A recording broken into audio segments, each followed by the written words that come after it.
कल्पना करा, मध्यरात्री एखाद्या गावाला पुराचा मोठा तडाखा बसतो.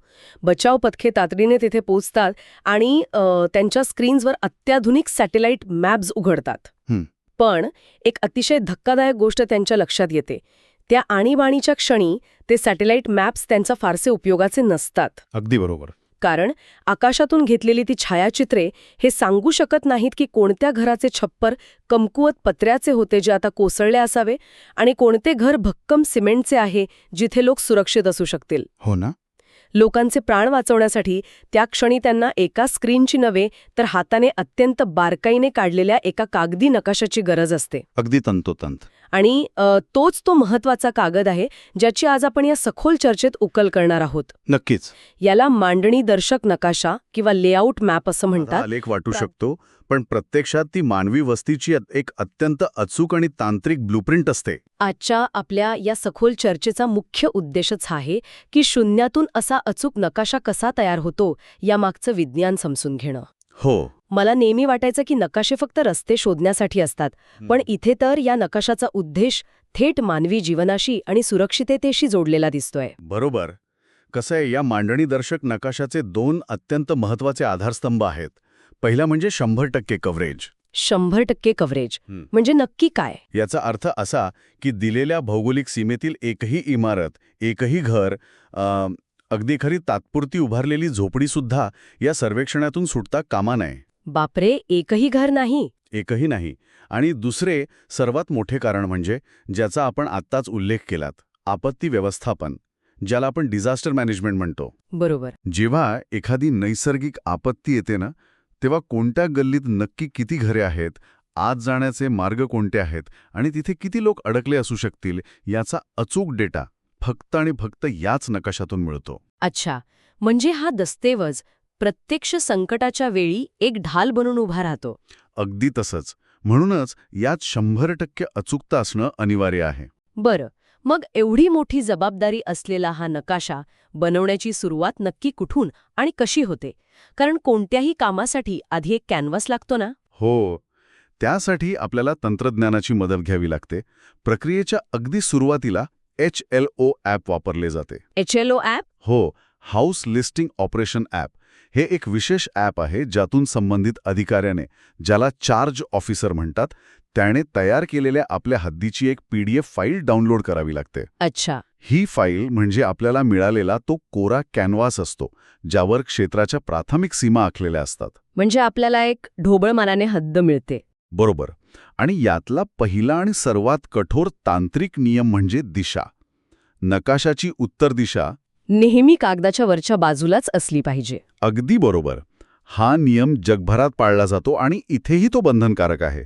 उत्तर दिशा निश्चित झाली की बाकीच्या दिशांचा गुंता आपोआप सुटतो. हे अगदी तार्किक आहे. पण मला एक गोष्ट खटकतीये. काय? मार्गदर्शक तत्वांमध्ये असं म्हटलंय की नकाशा बनवणाऱ्याने संपूर्ण क्षेत्राचा स्वतः पायी चालून फेरफटका मारला पाहिजे. हो, ते अत्यंत आवश्यक आहे. पण का? आजच्या काळात जेव्हा आपल्याकडे 4K रेझोल्यूशनचे ड्रोन कॅमेरे आहेत, गुगल अर्थ सारखे प्रगत पर्याय आहेत, तेव्हा एवढ्या उन्हातानात प्रत्येक गल्लीत पायी फिरण्याची काय गरज आहे? तंत्रज्ञानाचा वापर करून वेळ का वाचवू नये? हा प्रश्न खूप स्वाभाविक आहे. पण कसं आहे, प्रत्यक्ष जमिनीवर की वास्तविकता आणि आकाशातून दिसणारे चित्र यात जमिनी आसमानाचा फरक असतो. म्हणजे कसं? सॅटेलाइट किंवा ड्रोन आकाशातून फक्त घरांची छपरे आणि मोठे रस्ते टिपू शकतात. पण समजा एखाद्या मोठ्या वडाच्या झाडाखाली लपलेला एखाद्या घराचा मुख्य दरवाजा आहे. हो. तो सॅटेलाइटला कसा दिसेल? अच्छा, म्हणजे झाडांमुळे ते झाकलं जाऊ शकतं. नक्कीच. किंवा वरून जे एकच सलग मोठं छप्पर दिसतंय, त्या छपराखाली प्रत्यक्षात 4 वेगवेगळी कुटुंबे आपापले स्वतंत्र दरवाजे करून राहत असतील, तर तंत्रज्ञान तिथे फसतं. बापरे, हा मुद्दा अत्यंत महत्वाचा आहे. म्हणजे वरून दिसणारा एक मोठा वाडा प्रत्यक्षात आतून 4 वेगवेगळ्या घरांमध्ये विभागलेला असू शकतो. हो ना. आणि ती अरुंद गल्ली जी कदाचित 2 घरांच्या छपरांमुळे वरून झाकली गेली असेल, ती पायी चालल्याशिवाय दिसणारच नाही. अगदी बरोबर. याशिवाय 2 गावे किंवा 2 वॉर्ड्स यांच्या सीमा अनेकदा अत्यंत अस्पष्ट असतात. हो, गावांमध्ये तर बांधावरूनच सीमा ठरतात अनेकदा. तेच तर. एखादा कोरडा ओढा, जुने कुंपण किंवा अगदी एखाद्या गल्लीचा कोपरा ही सीमारेषा असू शकते.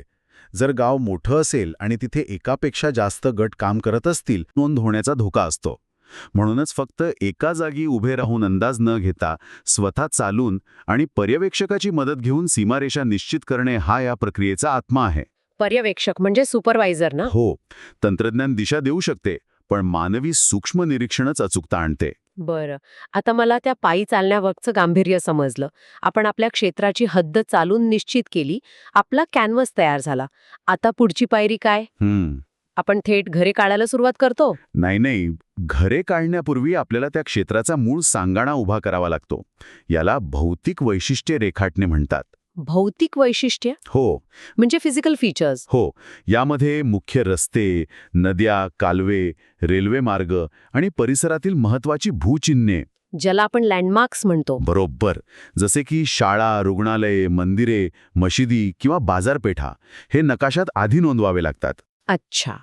जर मी यासाठी एखादी उपमा वापरली तर हे अगदी एखाद्या सजीव शरीरात आधी हाडे आणि रक्तवाहिन्यांचं जाळं निर्माण केल्यासारखे आहे. वाह.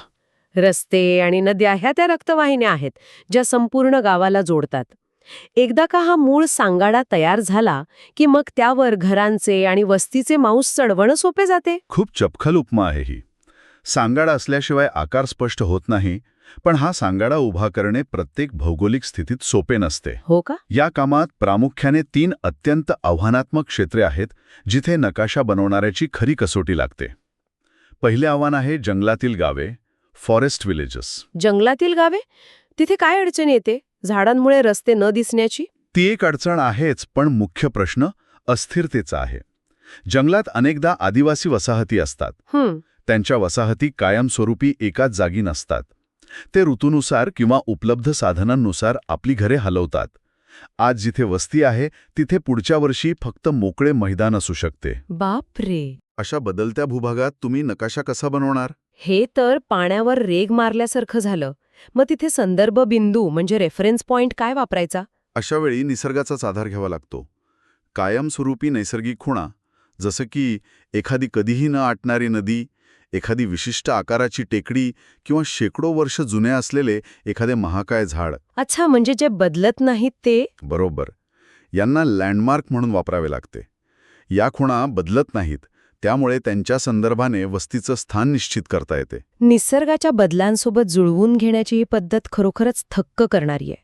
आणि बाकीची 2 आव्हानात्मक क्षेत्र कोणती? दुसरे आव्हान जंगलाच्या अगदी विरुद्ध आहे. ते म्हणजे शहरी उपनगरे. म्हणजे अर्बन सबर्ब्स. हो. शहरांच्या सीमांवर विकासाचा वेग प्रचंड असतो. जिथे कालपर्यंत मोकळी शेतजमीन होती, तिथे रातोरात नवीन बांधकामे आणि सोसायट्या उभ्या राहतात. हो, हे तर आपण रोजच पाहतो शहरांमध्ये. अशा वेगाने बदलणाऱ्या सीमांमध्ये हद्द ठरवणे खूप गोंधळाचे असते. तिथे नगरपालिकेचे वरिष्ठ अधिकारी किंवा संबंधित प्राधिकरणाशी चर्चा करूनच नकाशा अद्ययावत करावा लागतो. बरोबर. आणि तिसरे आव्हान म्हणजे विस्तीर्य इस्टेट्स आणि मळे. म्हणजे जसे चहाचे किंवा कॉफीचे मळे असतात तसे? होय, अगदी तसे. हे मळे शेकडो एकरांवर पसरलेले असतात. त्यात कामगारांची घरे एकाच जागी नसून टेकड्यांवर किंवा मळ्यांच्या आत विखुरलेली असतात. बाहेरून पाहणाऱ्याला ती घरे दिसणारही नाहीत. अशा वेळी बाहेरील व्यक्ती स्वतःच्या अंदाजाने नकाशा बनवू शकत नाही. तिथे थेट त्या इस्टेटच्या मॅनेजरची मदत घेणे आणि त्यांच्याकडे असलेल्या अंतर्गत नोंदींचा वापर करणे अनिवार्य ठरते. अच्छा, म्हणजे प्रत्येक भूभागाची स्वतःची एक वेगळी भाषा आहे आणि ती समजून घेतल्याशिवाय नकाशा तयार होऊ शकत नाही. हे खूपच रंजक आहे. नक्कीच. आता सांगाडा तयार झाला, हद्दी ठरल्या. आता आपण वळूया प्रत्यक्ष घरांच्या नोंदीकडे. इथे एक खूप महत्वाचा तांत्रिक भाग येतो. तो म्हणजे इमारतींचे वर्गीकरण. एखादी इमारत पक्की आहे की कच्ची, हे कसे ठरवतात? हे ठरवण्याचं विज्ञान अतिशय स्पष्ट, निर्दयी आणि काटेकोर आहे. निर्दयी? हो, कारण इमारत पक्की आहे की कच्ची हे केवळ आणि केवळ 2च गोष्टींवरून ठरते. तिच्या भिंती आणि तिचं छप्पर कशापासून बनले आहे. अच्छा. घरात मार्बलची फरशी आहे का, घराला रंग कोणता दिलाय, किंवा घरात किती महागड्या वस्तू आहेत, याला 0 महत्त्व आहे. ठीक आहे. जर नियम इतकाच स्पष्ट आहे तर मी इथे एक परिस्थिती देते. समजा एखाद्या व्यक्तीने खूप पैसे खर्च करून घराच्या भिंती उत्तम दर्जाच्या सिमेंट आणि पक्क्या विटांनी बांधल्या आहेत. बरं. भिंती अगदी मजबूत आहेत, पण काही कारणास्तव त्याने वरचे छप्पर सिमेंटचे न टाकता फक्त बांबू आणि गवताचे किंवा तात्पुरत्या प्लास्टिकच्या जाड कागदाचे टाकले आहे. तर आता हे घर पक्के मानले जाईल की कच्चे? कारण त्याचा पाया आणि भिंती तर पक्के आहेत ना. नियमांनुसार हे घर 100% कच्ची इमारत म्हणूनच नोंदवले जाईल. खरंच, पण मुख्य सांगाडा तर सिमेंटचा आहे. होय, पण इथे सुरक्षितेचा आणि आपत्ती व्यवस्थापनाचा दृष्टिकोन सर्वात महत्वाचा आहे. अच्छा. नियम अतिशय ठामपणे सांगतो, भिंत आणि छप्पर यापैकी एक जरी कच्च्या साहित्याचे असेल तर ती संपूर्ण इमारत कच्ची मानली जाईल. पक्क्या इमारतीसाठी दोन्ही भिंत आणि छप्पर पक्केच असणे अनिवार्य आहे. म्हणजे दोन्ही अटी पूर्ण झाल्या पाहिजेत. अगदी बरोबर.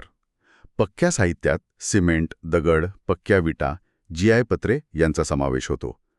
तर कच्च्या साहित्यात माती, बांबू, गवत, प्लास्टिक याचा समावेश होतो. आता विचार करा, जर एखादे मोठे चक्रीवादळ आले तर त्या घराच्या मजबूत भिंती काहीही करू शकणार नाहीत. हो, ते प्लास्टिकचे किंवा गवताचे छप्पर काही सेकंदात उडून जाईल. अगदी बरोबर. आणि आतले लोक संकटात सापडतील. आपत्तीच्या दृष्टीने ते घर असुरक्षितच आहे, म्हणूनच ते कच्च्या श्रेणीत जाते. हा विचार खूपच सखोल आहे. हे वर्गीकरण केवळ बांधकामाचे नाही तर जगण्याच्या सुरक्षितेचे आहे. नक्कीच. आता हे सर्व बारकावे एका लहानशा कागदावर कसे मांडायचे, त्यासाठी काही विशिष्ट चिन्हे वापरली जातात असे मी वाचले आहे. हो, नकाशात जागा अत्यंत मर्यादित असते. तिथे लांबलचक वाक्य लिहायला वाव नसतो. त्यामुळे तिथे चिन्हांचा, ज्याला आपण सिम्बॉलॉजी म्हणतो, त्याचा अतिशय प्रभावी वापर केला जातो. कशी असतात ही चिन्हे? जर एखादी इमारत पक्की निवासी असेल, म्हणजे पक्के घर जिथे लोक राहतात, तर त्यासाठी नकाशात फक्त एक रिकामा चौकोन काढला जातो. रिकामा चौकोन. बरं. आणि जर इमारत कच्ची निवासी असेल तर त्यासाठी एक रिकामा त्रिकोण काढला जातो. चौकोन म्हणजे पक्के आणि त्रिकोण म्हणजे कच्चे. अतिशय सोपे आणि लक्षात राहील असे कोडिंग आहे हे. हो ना. पण समजा तिथे घर नसेल आणि एखादी किराणा मालाचे दुकान किंवा शाळा असेल जिथे कोणी रात्री राहत नाही, तर त्यासाठी कोणती चिन्हे आहेत? अशा इमारतींना बिगर निवासी म्हटले जाते. त्यांच्यासाठी वेगळे आकार नाहीत, तर याच आकारांमध्ये बदल केला जातो. कसा बदल? जर पक्के दुकान असेल तर तोच चौकोन काढायचा, पण त्यामध्ये तिरप्या रेषा मारायच्या. हॅच्ड लाईन्स. बरोबर. आणि जर कच्ची टपरी असेल तर त्रिकोण काढून त्यात तिरप्या रेषा मारायच्या. तिरप्या रेषांचा अर्थ स्पष्ट आहे, ही वास्तू आहे, पण ती राहण्यासाठी नाही. कमीत कमी शाई वापरून जास्तीत जास्त अचूक माहिती देण्याचे हे एक उत्तम उदाहरण आहे. पण माझ्या मनात अजून एक शंका आहे. विचारा. अनेकदा आपण पाहतो की शहरांमध्ये किंवा जुन्या गावांमध्ये एकच मोठी वास्तू असते, पण आत 4-5 वेगवेगळी कुटुंबे आपापली चूल मांडून राहत असतात. हो, बरोबर. म्हणजे इमारत एकच पण घरे अनेक. मग या एकाच चौकोनात 4 घरांची नोंद कशी करणार? ही अतिशय सामान्य पण गुंतागुंतीची परिस्थिती असते. यासाठी एक अतिशय हुशार पद्धत विकसित केली आहे. कोणती? जर एकाच इमारतीत अनेक गणना घरे असतील तर त्या इमारतीचा जो मुख्य अनुक्रमांक आहे तो त्या आकृतीचा म्हणजे चौकोन किंवा त्रिकोणाच्या आत लिहायचा. अच्छा. आणि त्या एका इमारतीत एकूण किती स्वतंत्र घरे आहेत ती संख्या आकृतीच्या बाहेर एका कंसात लिहायची. म्हणजे समजा ती एक पक्की इमारत आहे जिचा क्रमांक 15 आहे आणि आत 3 कुटुंबे राहतात. हो. तर मी एक रिकामा चौकोन काढेन, त्याच्या आत 15 हा आकडा लिहीन आणि चौकोनाच्या अगदी बाहेर कंसात 3 असं लिहीन. बरोबर. अगदी तंतोतंत. यामुळे नकाशा वाचणाऱ्या अधिकाऱ्याला एका सेकंदात समजते की जरी समोर एकच इमारत दिसत असली तरी तिथे मदत पोहोचवताना किंवा गणना करताना आपल्याला 3 कुटुंबांचा विचार करायचा आहे. अप्रतिम. आता आपल्या नकाशात रस्ते आले, घरे आली आणि त्यांना योग्य चिन्हे मिळाली. आता या घरांना क्रमांक देण्याची प्रक्रिया सुरू होते. मला वाटते नकाशा तयार करताना हा सर्वात जास्त संयम पाहणारा टप्पा असावा. निश्चितच. इमारतींना क्रमांक देण्याची एक कठोर शिस्त आहे. तुम्ही तुमच्या मर्जीने कुठूनही सुरुवात करू शकत नाही. मग कुठून करायची? नेहमी नकाशाच्या उत्तर-पश्चिम कोपऱ्यापासून सुरुवात करायची आणि सापासारखे वळणे घेत दक्षिण-पूर्व दिशेपर्यंत सलग क्रमांक देत जायचे. उत्तर-पश्चिम म्हणजे नॉर्थ वेस्ट पासून साऊथ ईस्टपर्यंत. बरोबर. आणि ही सलगता दर्शवण्यासाठी 2 इमारतींच्या मध्ये बाणांच्या खुणांचा वापर करायचा. हे ऐकताना मला लहानपणीच्या सापशिडी खेळाची आठवण येते. कसं काय? तिथे तुम्हाला सोंगटी घेऊन बाणांच्या दिशेने सलग पुढे जावं लागते. तुम्ही मधले आकडे गाळून थेट वर उडी मारू शकत नाही. जर तुम्ही क्रम मोडला तर तो सगळा खेळच बिघडतो. सापशिडीची उपमा एकदम योग्य आहे, कारण इथे जर तुम्ही सलगता मोडली तर संपूर्ण डेटाची भौगोलिक विश्वासार्हता नष्ट होते. बरोबर. आपत्कालीन परिस्थितीमध्ये जर बचाव पथक तुमचे आकडे फॉलो करत असेल आणि 15 नंतर 16 नंबरचं घर अचानक 2 गल्ल्या सोडून भलतीकडेच असेल, तर खूप मोठा गोंधळ होईल. आणि अचानक संध्याकाळी त्याच्या लक्षात येते की अरे रे, इमारत क्रमांक 10 आणि 11च्या मध्ये एक छोटंसं घर होते जे झाडामागे लपले होते आणि ते नोंदवायचं राहून गेले. खूप सामान्य प्रसंग आहे. आता काय? त्याला 11 पासून पुढचे सगळे 140 क्रमांक खोडून पुन्हा नव्याने लिहावे लागतील का? हा तर कुणालाही वेड लावणारा प्रसंग आहे. जर तसे करावे लागले असते तर अर्ध्या लोकांनी हे काम सोडून दिले असते. नक्कीच. आणि म्हणूनच अशा मानवी चुका सुधारण्यासाठी मार्गदर्शक तत्वांमध्ये एक अत्यंत लवचिक आणि हुशार नियम बनवला आहे. त्याला नवीन घराचा 10/1 नियम म्हणतात. सब नंबरिंग. हो, जर तुम्हाला 10 आणि 11च्या मध्ये एखादे नवीन किंवा सुटलेले घर आढळले तर संपूर्ण क्रम पुसण्याची अजिबात गरज नाही. बरं. तुम्ही त्या नवीन घराला फक्त 10/1 असा उपक्रमांक देऊ शकता. वा. म्हणजे मूळ साखळी न तोडता त्या नवीन घराला त्या साखळीत एक स्वतंत्र ओळख मिळते. हा नियम म्हणजे खरोखरच या अधिकाऱ्यांसाठी एक मोठा दिलासा आहे. होय, यामुळे नकाशाची सलगता अबाधित राहते आणि कोणतीही वास्तू सुटत नाही. आता या आडवा विस्तारणाऱ्या घरांबद्दल आपण बोललो, पण शहरांमध्ये तर आकाशाला भिडणाऱ्या बहुमजली इमारती किंवा फ्लॅट्स असतात. हो, मुंबई पुण्यासारख्या शहरांमध्ये तर हेच चित्र आहे. एकाच इमारतीत उभ्या दिशेने 50-100 घरे असतात. मग तिथे हा नकाशा कसा काम करतो? हो, तिथे तर एकच मोठा चौकोन असेल, मग 50 घरे दाखवणार कशी? बहुमजली इमारतींसाठी बॉक्सच्या आत बॉक्स ही पद्धत वापरली जाते. आधी संपूर्ण इमारतीसाठी एक मोठी आयताकृती चौकट काढायची. बरं. समजा या इमारतीला आपण B1 हे नाव दिलं. आता त्या मोठ्या चौकटीच्या आत प्रत्येक फ्लॅट स्वतंत्र लहान चौकोनाच्या स्वरूपात काढायचा. अच्छा, म्हणजे मोठ्या बिल्डिंगच्या डब्यात छोट्या घरांचे डबे. अगदी बरोबर. आणि त्या प्रत्येक लहान चौकोनावर त्याचा स्वतंत्र इमारत क्रमांक लिहायचा, जसे की N1, N2, N3. बहुमजली इमारतीमध्ये प्रत्येक फ्लॅटला एक स्वतंत्र इमारत मानले जाते.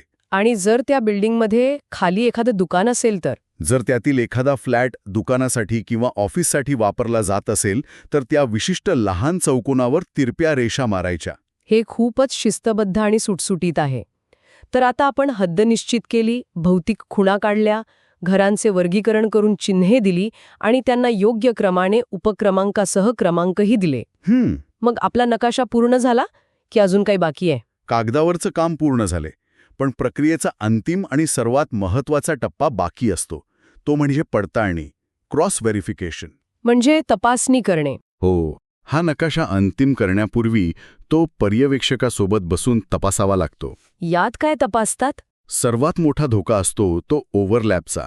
म्हणजे शेजारील गटाच्या हद्दीत आपले अतिक्रमण झालेले नाही ना, किंवा सीमेवरचं एखादं घर दोन्ही गटांतून सुटलेलं तर नाहीये ना, याची खात्री करावी लागते. आणि ही सर्व खात्री झाल्यावर शेवटी काय करायचे? एकदा का पर्यवेक्षकाने हिरवा कंदील दिला की प्रत्यक्ष क्षेत्रकार्य पूर्ण होते. बरं. त्यानंतर सर्व अद्ययावत माहिती पुन्हा HLO ॲपमध्ये भरली जाते आणि या हाताने काढलेल्या अंतिम नकाशाच्या 2 प्रती तयार करून त्या चार्ज ऑफिसरकडे अधिकृतपणे सादर केल्या जातात. इथे हा अत्यंत सूक्ष्म आणि गुंतागुंतीचा प्रवास पूर्ण होतो. खरोखरच एका साध्या दिसणाऱ्या नकाशामागे इतके सखोल विज्ञान आणि मानवी परिश्रम दडलेले असतात, हे आजच्या चर्चेतून स्पष्ट झाले. आपण जे काही शिकलो त्याचा जर आपल्याला थोडक्यात सारांश मांडायचा असेल तर तो कसा असेल? आपण या संपूर्ण प्रक्रियेला 4 प्रमुख स्तंभांमध्ये विभागू शकतो. पहिला स्तंभ, छप्पर हाच सुरक्षिततेचा निकष. म्हणजे घर पक्के की कच्चे हे केवळ भिंत आणि छपरावरून ठरते. बरोबर. आणि त्यातही छप्पर कच्चे असेल तर संपूर्ण घर कच्चे मानले जाते. दुसरा स्तंभ, चिन्हांचे अचूक कोडिंग. पक्क्यासाठी चौकोन, कच्च्यासाठी त्रिकोण आणि बिगर निवासीसाठी तिरप्या रेषा. आणि तिसरा स्तंभ, दिशा आणि सलगता. उत्तर पश्चिम कोपऱ्यातून सुरुवात करून दक्षिण पूर्वेकडे बाणांच्या सहाय्याने सलग क्रमांक देणे. आणि चौथा स्तंभ, तो दिलासा देणारा नियम असेल. नक्कीच. चौथा स्तंभ, लवचिकता. उपक्रमांक देण्याचा किंवा 10/1 नियम, ज्यामुळे मानवी चुका सहज सुधारता येतात आणि डेटाची साखळी तुटत नाही. उत्कृष्ट सारांश. एक भक्कम पाया असल्याशिवाय कोणतीही मोठी इमारत उभी राहू शकत नाही. तसाच हा मांडणीदर्शक नकाशा म्हणजे कोणत्याही शासकीय सर्वेक्षणाचा किंवा आपत्ती व्यवस्थापनाचा पाया आहे. हा जितका अचूक तितके आपले नियोजन प्रभावी. अगदी 100% खरे आहे. पण आजची ही सखोल चर्चा थांबवण्यापूर्वी मला एका वेढ्याच विरोधाभासाकडे लक्ष वेधायचे आहे. आज आपण एका अत्यंत स्थिर, काटेकोर आणि अचूक नकाशाबद्दल सविस्तर बोललो. हं, त्यात निश्चित दिशा आहेत, पक्के नियम आहेत, चौकोन आणि त्रिकोणांच्या सीमा आहेत. पण जर आपण वास्तवाकडे पाहिले तर मानवी जीवन आणि निसर्ग हे अजिबात स्थिर नाहीत. ते सतत प्रवाही आहेत. बरोबर आहे. आदिवासी वसाहती एका रात्रीत स्थलांतर करतात, शहरांची उपनगरे दररोज नवीन रूप घेतात आणि एखादं मोठं वादळ येऊन पक्क्या घराचे कच्चे छप्पर क्षणात उडवून नेते. आपण हा जो नकाशा बनवतो तो केवळ एका विशिष्ट क्षणाचे, एका सेकंदाचे टिपलेले छायाचित्र आहे. अगदी खरंय. पण उद्याची सकाळ जेव्हा उजाडेल तेव्हा ती नदी आपला प्रवाह बदलून पुढे गेलेली असेल आणि तो कागदावरचा नकाशा कदाचित जुना झालेला असेल. मानवी वस्तीची ही अस्थिरता आणि आपण कागदावर आखलेले हे थाठर नियम यांचा हा लपंडाव असाच कायम चालत राहणार आहे. या विचार करायला लावणाऱ्या वास्तवावर आज आपण इथेच थांबूया. खरंच, हा एक अत्यंत खोल आणि प्रगल्भ विचार आहे. मानवी प्रवाहाचे आणि कागदी सीमांचे हे द्वंद्व नेहमीच विचार करायला लावणारे राहील.